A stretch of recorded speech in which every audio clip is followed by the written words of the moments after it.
Salut les gars, j'espère que vous allez bien. On se retrouve pour une nouvelle vidéo qui sera la story time tant demandée et tant attendue. La story time de mon accouchement.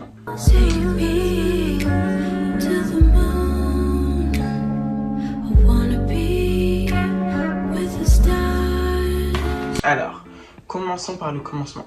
Je dirais 3-4 jours avant d'accoucher, j'ai commencé à avoir des vraies contractions.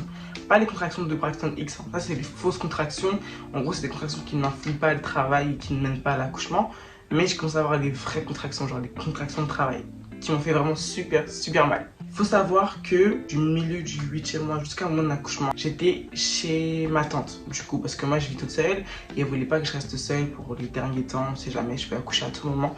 Donc du coup, j'étais chez elle. La dernière nuit que j'ai passée chez elle, ça a été une nuit vraiment horrible, vraiment horrible. J'ai eu des contractions toutes les 10-15 minutes à peu près, mais vraiment toute la nuit. Donc impossible de dormir. Le lendemain, je vais la voir, je lui explique tout et tout.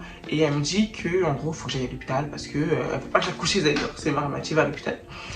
Du coup, vas-y, je vais à l'hôpital. Je crois que j'ai pris un Uber, un truc comme ça. Ils m'ont fait leurs examens qu'ils faisaient, c'est-à-dire vérifier je suis ouverte à combien de doigts, monitoring, écouter le cœur du bébé, et puis voilà. Maintenant, elles me font tous leurs examens, etc. Et la dame, enfin du coup la sage-femme ou l'infirmière me dit bon voilà madame, votre accouchement il est pour très bientôt, vous allez accoucher cette nuit voire grand max demain matin, donc on vous garde. Je dis ok super, moi dans ma tête j'étais prête à accueillir mon bébé. Donc du coup j'appelle ma famille, je leur demande de me ramener mes affaires et tout pour la semaine de l'hôpital. Et j'appelle aussi mon copain pour dire que voilà, l'hôpital ils m'ont dit que je vais accoucher donc je vais accoucher quoi. Lui ni une ni deux, il embarque 2-3 trucs, il prend sa chop. Il vient sur Paris, ma famille aussi me ramène mes affaires à l'hôpital et je contacte aussi ma copine, celle de l'ancienne Storytime, la fameuse Elisabeth. Je la contacte et je lui dis voilà ma belle, je vais accoucher quoi. Donc en attendant que mon copain il arrive sur Paris, j'ai pas envie de rester tout seul à l'hôpital donc viens me tenir compagnie. Du coup elle vient, au début ça va, ça se passe, carrément on fait même 2-3 petits TikTok et tout, genre vraiment tranquille. J'ai quelques contractions par-ci par-là mais ça va. Le soir arrive, genre vers 22h, 23h, un truc comme ça. Les infirmières me conseillent d'aller marcher, faire un tour de l'hôpital pour voilà, aider le col à plus s'ouvrir et aider pardon, le bébé à descendre. Donc on marche, on fait des tours de l'hôpital, c'est tranquille, c'est chill et tout, on rigole. Et d'un coup, je sens que je perds du liquide comme si je faisais pipi sur moi. Donc du coup, je regarde mon pantalon, je vois, je suis mouillée et tout. Et j'ai éclaté de rire. J'ai éclaté de rire et jusqu'à je dis Elisabeth, je crois que je perds les os. Mais vraiment, j'étais mort de rire. Vraiment mort de rire. J'appelle mon copain qui était en route, du coup. Je lui dis, voilà, je viens de perdre les os. C'est pour là, genre, t'es où, gars? Il panique. Il me dit, ouais, attends, faut que je me gare. Je sais pas, j'arrive plus à réfléchir. Je sais plus conduire et tout, machin. Qu'est-ce que tu me racontes? Que je suis pas dehors, hein? Enfin, bref, panique à bord. Il est vraiment panique à bord.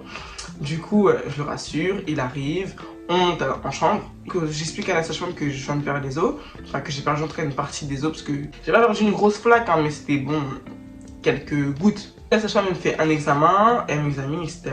Elle teste pour voir si c'est vraiment le liquide amniotique ou si j'ai pas fait du sur moi tout simplement. Elle me dit bon voilà c'est le liquide amniotique mais bon c'est pas en grande quantité donc ça va.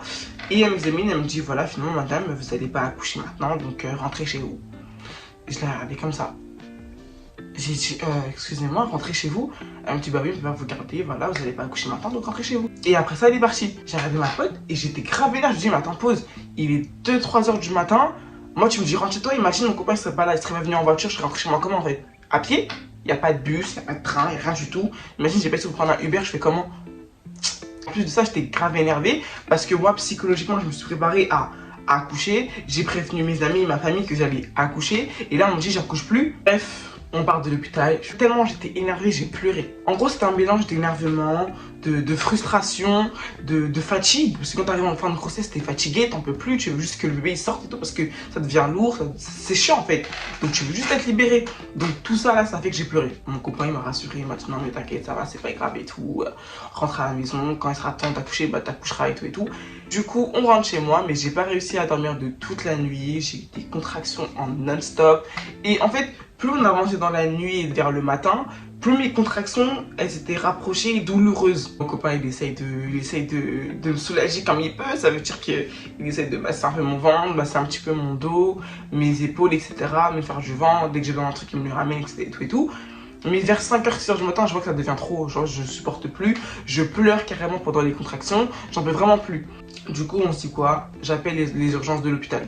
Je les appelle, je leur dis voilà, j'étais là hier. On m'a dit j'allais accoucher, finalement j'ai pas accouché, on m'a dit de rentrer chez moi. Je suis rentrée chez moi, sauf que là, j'ai des contractions en fait toutes les 5 minutes. Donc qu'est-ce que je fais? Je reste chez moi, je reviens, qu'est-ce que je fais? La dame elle me dit madame, franchement, si vous avez des contractions toutes les 5 minutes, revenez. Ok. Ce que je me dis avec mon copain, c'est que on va pas reprendre les affaires encore et tout pour aller là-bas, parce que Bélec ils me disent madame, vous accouchez pas. Donc ce qu'on fait, c'est qu'on laisse les affaires à la maison. Lui il m'accompagne. Ils font ce qu'ils ont à faire. S'ils disent que j'accouche, lui il revient pour me ramener mes affaires. S'ils disent que j'accouche pas, on rentre à la maison tout simplement. Donc on va à l'hôpital, elle me fait le monitoring, écouter le cœur du bébé, tout va bien. Elle me regarde au niveau des doigts, je suis ouverte à 2 comme hier, voire 2,5, mais bon, il n'y a pas vraiment grand changement. La sage-femme que je vois, parce que du coup il y a un changement d'équipe. L'équipe de la nuit, c'est pas la même que l'équipe du matin. Du coup la sage-femme que je vois, elle me dit voilà madame, vous allez accoucher dans la journée. Je dis mais on m'a déjà dit ça hier en fait. Donc je vais vraiment accoucher ou je vais pas accoucher? Genre faut choisir là mademoiselle. Je vais pas non plus tous les jours faire des allers-retours en fait. Elle me dit non, vous allez accoucher. Je dis ok très bien. Mon copain rentre, récupère mes affaires et me les ramène. Moi je suis à l'hôpital. Toute la journée j'ai fait que de marcher. J'ai vraiment fait que des tours de l'hôpital, des tours. Des tours. Franchement j'ai marché je sais pas combien de kilomètres. Je marche jusqu'à environ 17-18 heures. Là, vraiment, je suis fatiguée de marcher. Et pendant que je repars en chambre, je perds les os. Mais genre, je perds pas les os comme la veille. Je perds vraiment les os, genre, beaucoup. Genre, vraiment beaucoup. Genre, j'étais vraiment trempée, mais trempée de ouf. Du coup, le temps d'arriver à ma chambre, aux urgences, j'ai de ces douleurs au ventre, mais incroyables. Mais vraiment incroyables. J'ai de ces contractions incroyables.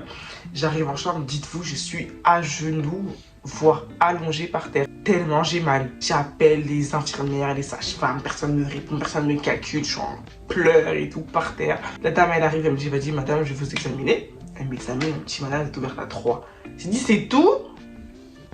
J'ai dit là je souffre comme ça, là je suis ouverte à 3. Elle me dit voilà, vous êtes ouverte à 3, donc vous avez droit à la péridurale. Est-ce que vous la voulez? J'ai mis à tout de suite. Tout de suite. Moi il n'y a pas de femme forte, on accouche sans péridurale pour sentir machin. Non. Ce que j'ai ressenti à 3 là. J'imagine même pas ce que j'aurais ressenti si c'était arrivé à 10. Pardon, ça pour moi.